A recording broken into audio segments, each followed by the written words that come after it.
Look at that journey that we've gone on from entering in there from the wilderness into the security of the palace. Then we have spies and we have people internally who are sort of different cliques and different groups within, but then we have the enemy coming from without, and then we have different affairs and things going on in secret, betrayals possibly, people calling out to the darkness maybe to invite people in, and people letting the monitor lizard in, so somebody intentionally letting harm go into the kingdom, which ended up in a big battle, a war.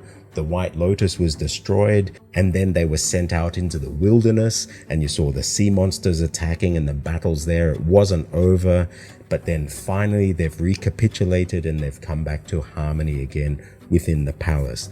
I can't wait to see how this rolls out. The White Lotus Season 3 has finally been released. The first episode just went to air this past Monday, Thailand time, and of course it's set in Thailand. The White Lotus, the word lotus has particular relevance for Thailand because of Buddhism and Thailand's history.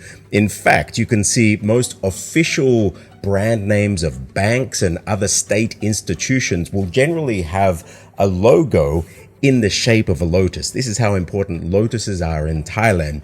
And as you go through the intro of the latest installation of the White Lotus set here in Thailand, you can see all of this imagery done in the images of the Ramayana, or what we call in Thai the Ramakien. Images in the style that you will see in places like Wat Phra Kaew and Wat Po in Bangkok, telling the story of the Ramayana and also the Devaraja, the God King, which give hints to what the story could be about. So I'm not going to give out any spoilers today, mainly because I don't know what's going to happen. However, what we can do is use this imagery, understand traditionally what things represent, what they symbolize, and see who and what they're being linked to see if we can predict what the White Lotus Season 3 may be about. So I can tell you today we're going to go on a whirlwind tour of Thai culture, Buddhism and its relation to Thailand, imagery of the Ramayana,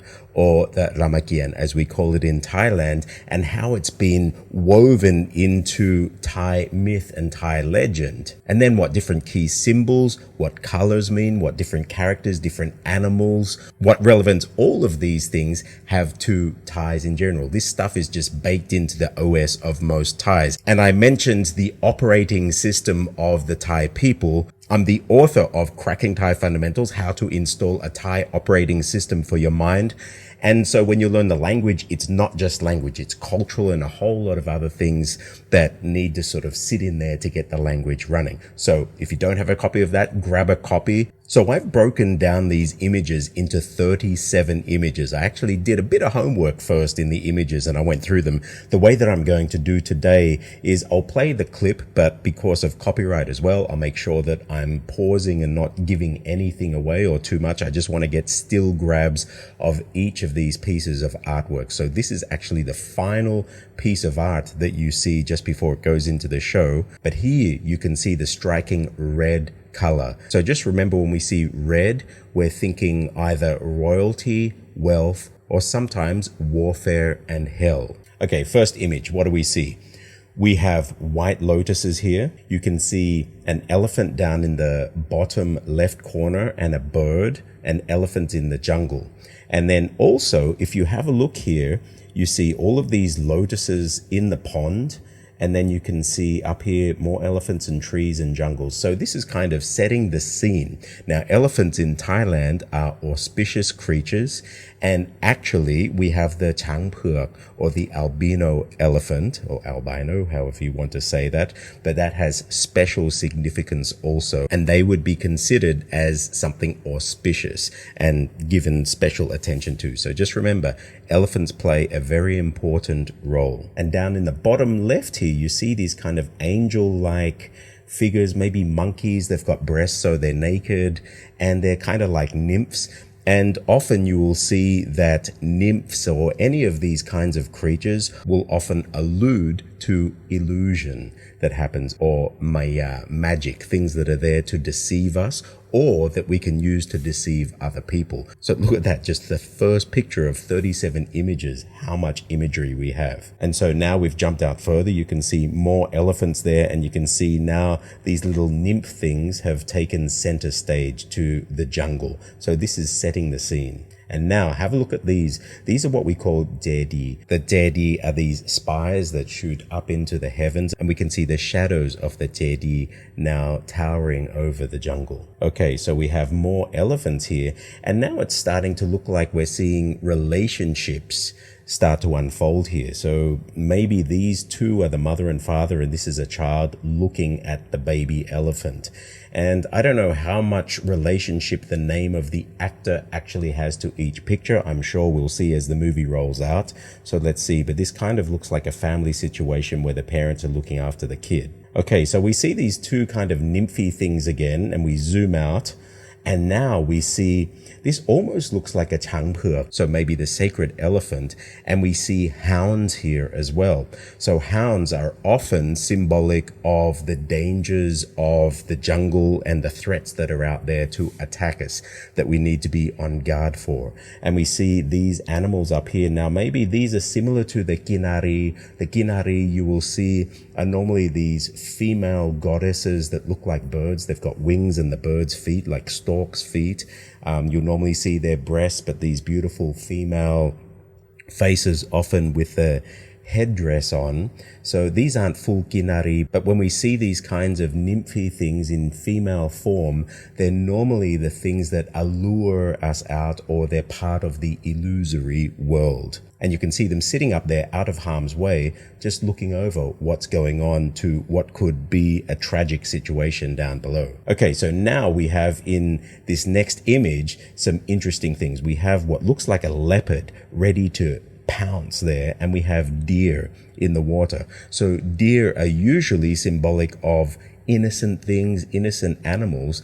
But if we look at the Ramayana or the Ramakien, we can see that Phra, or Rama's wife, who was eventually kidnapped, she was lured out by a golden deer. So this golden deer was put there. She was allured by that thing, taken out, and finally kidnapped and taken back to Lanka. We can see here the imagery of the deer could be representing innocence, but remember that the deer could also symbolize this illusion that is put there in front of us to sort of distract us from everything else, while other people have ulterior motives then to attack us. And here the leopard is ready to attack. Okay, so here we have the kingdom, and anyone who sees this has probably seen images like this when you walk into Wat Kaew. You'll often see this, and this is the kingdom. And if you've ever been to Ayutthaya or to Chiang Mai up north, you will see that the kingdoms usually have these walls around them protecting them,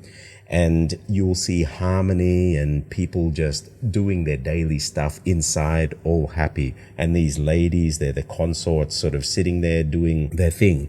But have a look out here. Now, I mentioned the hounds just now on attack. I think it was with an elephant, but here hounds can also be guardians. So depending on what that role is, we see the hounds possibly here as guards around the palace or around the village or the town as well. But everything seems to be in harmony here. How do we know? Everybody's sitting here. You've got this Apsara dance happening here, and it's very light inside, but there's darkness all around. Okay, so what do we have now? These are one of the spires or the guard towers where the guards are looking out for any dangers, and he's sitting up there on guard, and it's very, very dark outside. Now again, we see what's going on. So while he's guarding to the darkness, everybody internally within the court, they're oblivious to it, and it looks like this is almost like a guy with all his concubines in there, just enjoying the life of Riley. He's doing whatever he wants to do with them, but we can see these shadows coming down, just like we saw the shadows of the Teddy come out over the forest. Now we're seeing shadows from the outside come in. You'll see these in Thai architecture.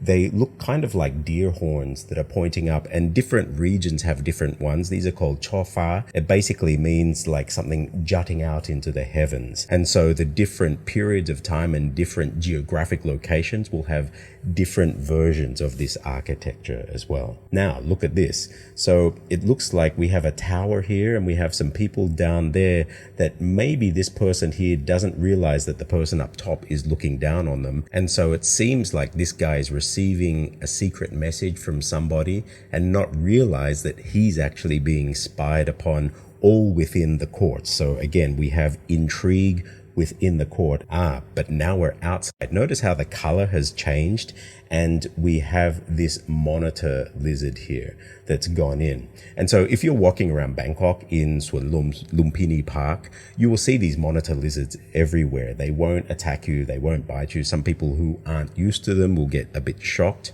But it looks like whoever this is here has left the door open for the monitor lizard to get in. Now, if we look at the Ramayana or the Ramakien, serpents generally are seen as dangers and the enemy. We see dragons and monsters often being represented by serpents. And so here it's almost like somebody has intentionally left the door open for danger to get in. And here, so they've zoomed up within the same picture. So this person is sitting, it looks like he's in the bathroom, and there is danger lurking below. And it also looks like this person here maybe is lurking below, but the fact that he's also kind of in his bathrobes, I don't know what's going to go on between these two. Are they enemies, or is he planning a secret rendezvous? I guess that's maybe connected to the story that we're going to see in the White Lotus. Okay, so now we're back, and this is similar to that last image that we see, but now we see it all red, everything's there. We see these guards outside of the city, and I suppose what we're going to see coming up after this then is maybe an attack that's going to break the peace of the imagery that we see here. And we even see within the city, you can see up here, these are the chariots, and so they even have the imagery within the imagery that you would see within the Thai palace. And then we have the palace here, which is the central focus, and somebody here on the step, and then somebody here out on the step. I'm sure all of these have meaning. It looks like these two are having a secret rendezvous outside of the sala. Sala are these little pavilions here. But there's all of this stuff going around. If you get into the intricacy, maybe we'll come back after we see several episodes to see how this plays out. Also, have a look here. We see Hanuman. Now, I'll just tell you, so Hanuman was the loyal, faithful soldier of Rama. And so Hanuman, of course, is in the form of a monkey. He's the master of illusion. He's the epitome of bravery and strength and cunningness.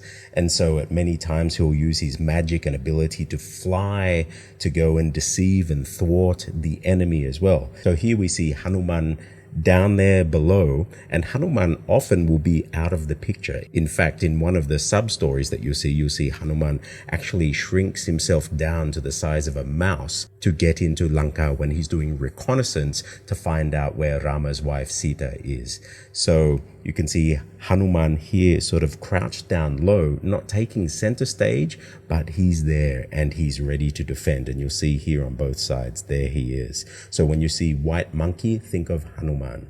Okay, so here we see a bit of imagery. We have sitting under, here it is a rock, but this is very reminiscent of when we hear of Siddhartha the Buddha sitting under the tree, also meditating for protection out in the wilderness. Here you have the wilderness. Now this is a peacock here. That's really interesting. Now you don't see peacock much in the Indian side of things, but in Thailand and Southeast Asia, the peacock plays a role, and usually it's about this maya, again, this illusion and things sort of taking the eye, taking your attention off of things so you lose track. And so maybe the peacock here is representing temptation, trying to approach the person who's looking to try and not be distracted from anything out there. We see the name Sarah Catherine Hook. I don't know if this is representing her. Let's wait and see. But you can see that she's outside the walls of the city and it's all dark, but the peacock is approaching. Okay, wow, look at this image. So Jason Isaacs is associated with, I suspect, this is a tree, but have a look here. The tree has daggers hanging down. I'm trying to think of an image if there are daggers there, and there's also a blackbird or these crows coming down. So I guess this maybe is similar to the poison apple. It's pretty ironic. We have Lisa playing in this, and last week I did the rundown of Lisa's latest clip, Born Again, and it's all of this iconic imagery from Christianity and different things that happened in the Western history. Now we're seeing Lisa also present in the White Lotus, and this is similar iconography for Buddhism and Thai history. I guess this is maybe even analogous to the poison apple coming from the tree. These daggers are falling down from the tree. Okay. Oh, there she is. Lalisa Manoban. By the way, when you see an L or an R in Thai words at the end of a syllable, because in Thai there's a tendency to have the throat stopped, like this glottal stop at the end of things, L's and R's get pronounced as N's. So the surname Manobal, which you might say in English, is actually pronounced Manoban in Thai. So this is Lalisa Manoban. And I think this is Lisa here. So it looks like maybe she's flirting with somebody there. It looks like kind of in the shadows or just outside of the city next to, it looks like that Salah that we saw in the bigger image there.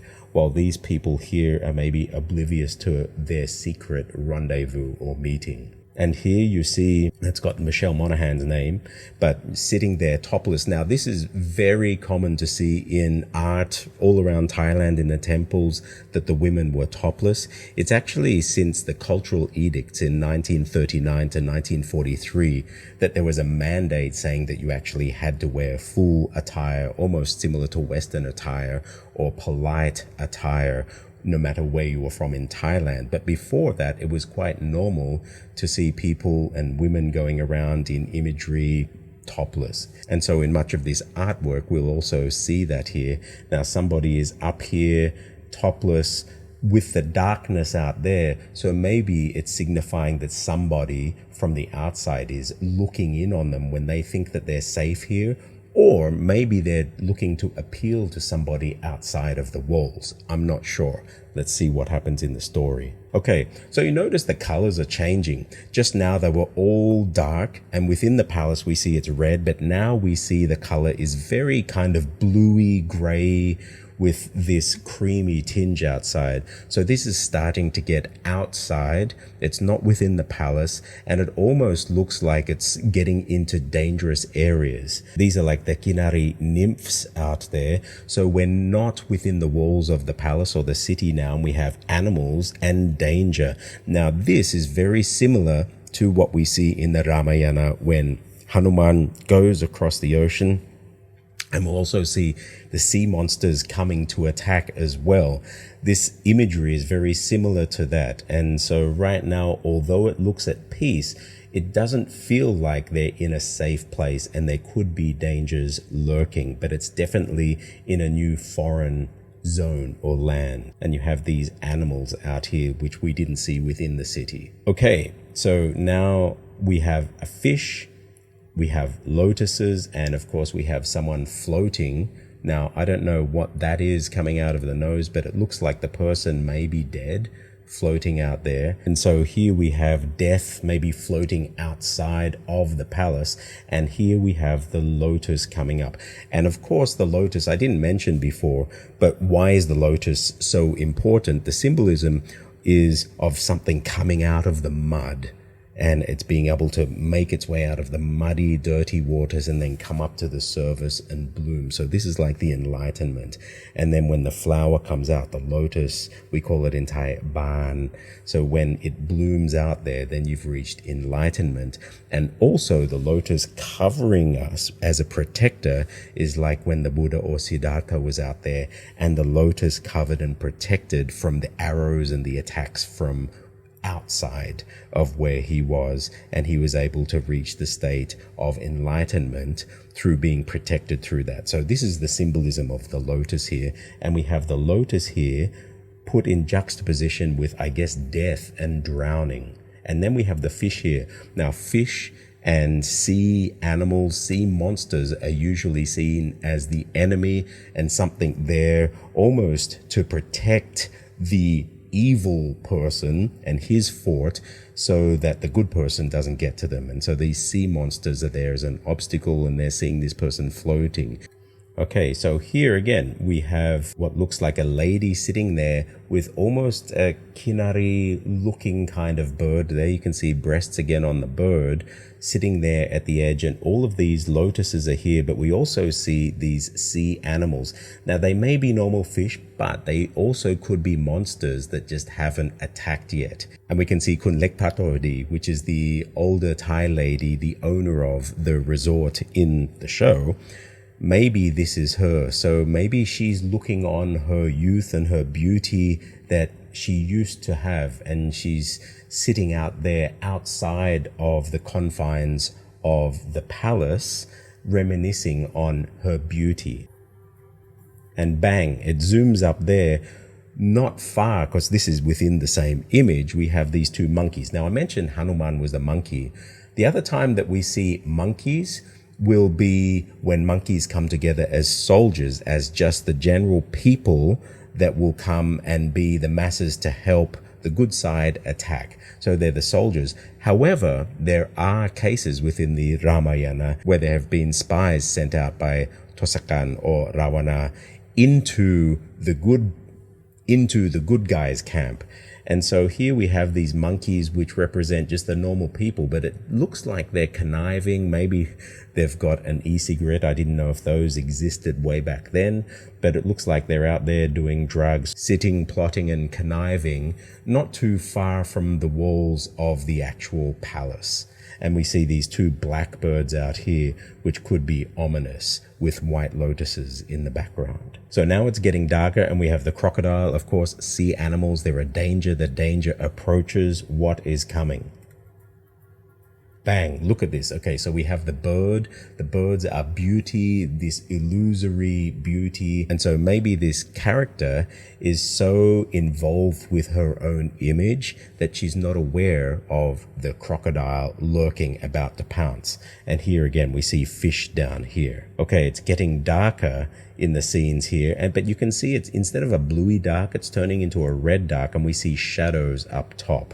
So these women now are running from the predators there. It's really interesting. You'll see the predators in the Thai imagery. The enemy would be then transferred to who the enemy of Thailand was back then, which were the Burmese. And so often there are these parallels to the original Ramayana story and then the current Thai situation. So the king being representative of Rama, the enemy being whoever the enemy was at that time, the Burmese, and then the predators and the spies would have been coming from that camp to reap havoc on the innocent people within the confines of the palace or the city. So here we have Patrick Schwarzenegger's name associated with it. Let's see what happens in the story. Okay, so now look at this. We have, I think this is probably an ox or a bull up top. And then we have this guy down here. Now this is Kuntem. So maybe Kuntem is this guy, and he looks like he's fighting or trying to ward off the predator, which in this case is the tiger. You can see the stripes, which mean tiger. So any kind of felines, cats like this would generally be predators and the dangers that lurk ready to attack us. If you see lions, sometimes lions are our protectors as well. They're sing or singha. But here he's warding off a predator. And so here it looks like another tiger, but the tiger has taken the head off these dogs. So I'm not sure, is the tiger good or bad? These are the predators, and it looks like the tiger has just eaten a deer. Now remember, the deers represent often the female, women, innocence, and basically not really knowing what's going on around. So something there that needs to be protected. And the deer was also seen as a beautiful thing, which is why it was infiltrated with the golden deer to lure Sita out so that she could be kidnapped. And so it zooms in there. It's really interesting. And looking at the eye of the tiger, reminds me of the 80s, the eye of the tiger.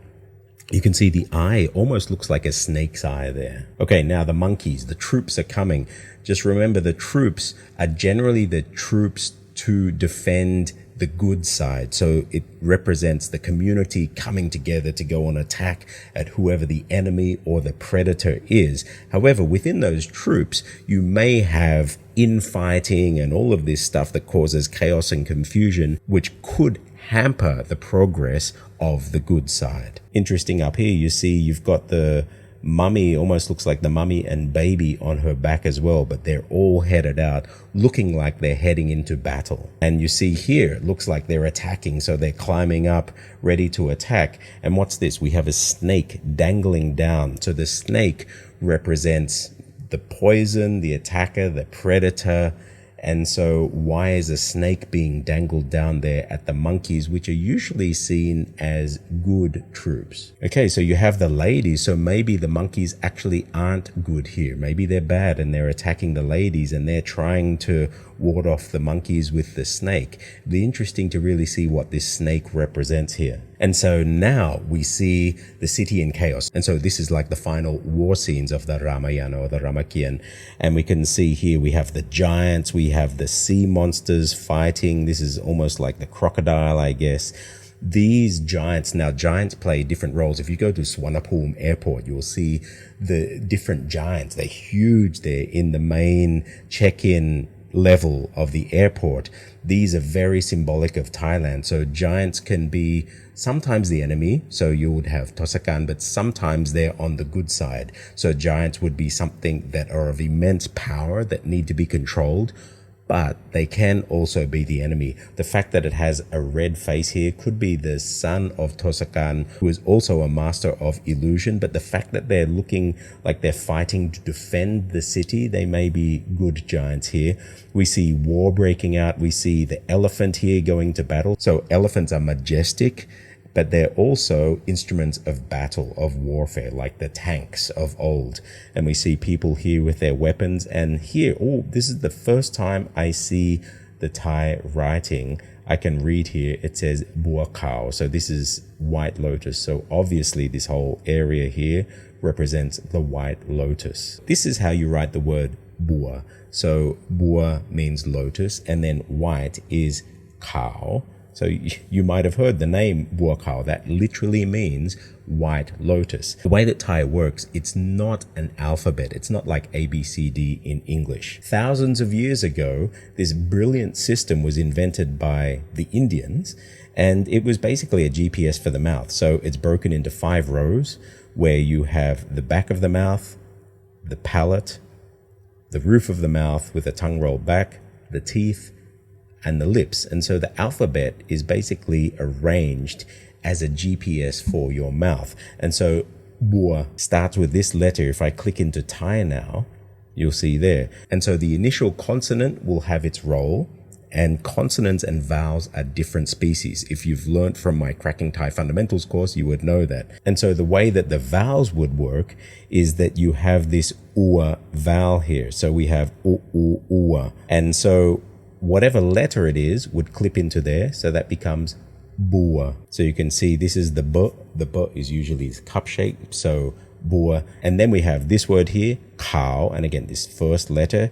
If we go to the consonant compass, you'll see in Thai it comes from the top, Kho Kai, so it's from the back of the throat, so we know it's a K, and then we have an A, and then we have this W at the end. So I didn't intend this to be a Thai language lesson, but for anybody looking to come to Thailand, get into the Thai language because it's super fascinating, but just realize that don't look at the writing like an English alphabet. It's actually easier. It's brilliant. It's this map of the human mouth, and you'll see a lot of Thai language pop up in White Lotus. You can use my tools here for free at crackinglanguage.com to start to get into the language, and who knows, maybe you'll find a new passion of learning a new language, and maybe that is the Thai language. So Bua Kaew, White Lotus. Now that you know these, let's look out for them in the imagery. So here I can see Bua Kaew written there very clearly on the top. And then from seeing Bua Kaew written, we see them as tattoos, and these are probably sacred yan tattoos on the backs. Now, are these the good guys or the bad guys? I'm not sure. Maybe they're the bad guys, maybe they're the good guys. The fact that they've got the white lotuses on their back, okay, I'll go with that these are the good guys. And here you see the cannons firing. And of course, we have cannons in Thai history. In Ayutthaya, you can see them up there and defending the palaces. So they're obviously at war, which is reminiscent of the war scenes, the main battle between good and evil in the Ramayana or the Ramakien. You can see whoever this person is here, they're ordering the troops to attack and defend the White Lotus. And here, look at this. It looks like it's been toppled. Remember, we just saw this at the top. It says Buakao, that word that we just learnt, the White Lotus. And now this is being detached from the White Lotus. Just a minute ago, it was way up top and now it's fallen down. So they must have plundered the city. Here we have the monkey attacking. Now, whether this is Hanuman or one of the soldiers, I think maybe it's reminiscent of Hanuman because he's white. I guess you could call that white, but attacking. So if you see Hanuman attacking, Hanuman is the good guy. So I assume here that Hanuman or the hero is coming in and attacking the enemy that's trying to plunder the White Lotus. And here up top, now it's a kind of a weird scene. They're all battling and fighting, but they don't look too ferocious. Now this is interesting. This guy doesn't even have a face here. But if you just saw this scene, not knowing the rest of it, it doesn't look like they're at battle. So I don't know what's going on there. Okay, you see some swords there. But again, you have the monkey biting and attacking here. The monkeys are usually defending the good guys. So I'm very curious to know what this is actually representing, how it rolls out in the movie. And here you have them at sea. So again, this big sea crossing initially done by Hanuman when he was doing reconnaissance and he had to fight the sea monsters. And you can see here the sea monsters are attacking. And then you can see the big storm coming, so they're maybe trying to escape. But what this may also represent is the whole thing of karma. And so in Thai, when we say karma, we say kam, from the word karma. Normally karma is a bad thing. So if you've done bad stuff, you will atone for that. That will come back and bite you. In English, we say good karma, bad karma. But for Thais, the word karma is the bad stuff. Punya is the good stuff. That's your merit. And so these people are basically being attacked by sea monsters, and some are escaping. But out here you have these boats that seem to be sailing just nicely. Well, this one is in the middle of a storm with I don't know who's on board there. Okay, so these are the people on board. Look at that. The storm is actually the dragon. So this comes back to the imagery that we see in the Ramayana, fighting the sea monsters, fighting the dragons, almost like fire coming out here. And they're going in and they're closing their eyes, not wanting to see the peril, I guess, that they're going into. This is possibly because of karma. The sea monsters eating them, some people trying to escape, and maybe this, if they have done good, maybe this is the reason why they can escape on a log. But again, they're in full battle here. And so it looks like they've been at war. They've been in this full battle between good and evil at the White Lotus. And now they're trying to escape and they're seeing these perils again. The battle isn't over, but it's not just the battle of the flesh of humans now. You have the sea monsters, which represents the forces of darkness against them. This person looks like he's succumbed to the sea monster while they're trying to save him. So it's eaten him while his friends couldn't save him. And this person, very interesting. Remember we saw the shadows of the Jedi in the beginning. And so here we see the shadows of the Jedi here. And this guy looks like he's managed to escape on a log. But this shark or sea monster here has spotted him. Will he attack? Won't he attack? Will he live? I don't know. But you can definitely see that maybe this guy looks like at least he's been given a temporary pass. Maybe deep down he's a good guy and he's found escape. So this is karma come back, but maybe he's made enough merit to be given another chance. But the sea monster is waiting. And then this is the final scene. And so we have the angels, the lions, we're back to red. We see harmony within the palace. We see the guardians here, the lions, the hounds guarding outside of the palace. And so this is the final scene before it cuts then into the start of whatever the next episode is. So everything back in harmony. So wow, look at that journey that we've gone on from entering in there from the wilderness into the security of the palace. Then we have spies and we have people internally who are sort of different cliques and different groups within. But then we have the enemy coming from without. And then we have different affairs and things going on in secret, betrayals possibly, people calling out to the darkness, maybe to invite people in and people letting the monitor lizard in. So somebody intentionally letting harm go into the kingdom, which ended up in a big battle, a war. the White Lotus was destroyed, and then they were sent out into the wilderness, and you saw the sea monsters attacking and the battles there. It wasn't over, but then finally they've recapitulated and they've come back to harmony again within the palace. I can't wait to see how this rolls out. Let's see how much of this examination in the beginning matches with the final story that we see once the series has ended. If you thought this was useful, click like and subscribe. As you can tell, I really love doing this stuff, language, culture. If you are thinking of learning Thai and getting into it, jump into my tools there at crackinglanguage.com, and of course get a copy of Cracking Thai Fundamentals. I'm Stuart J. Raj. I'll see you on the other side.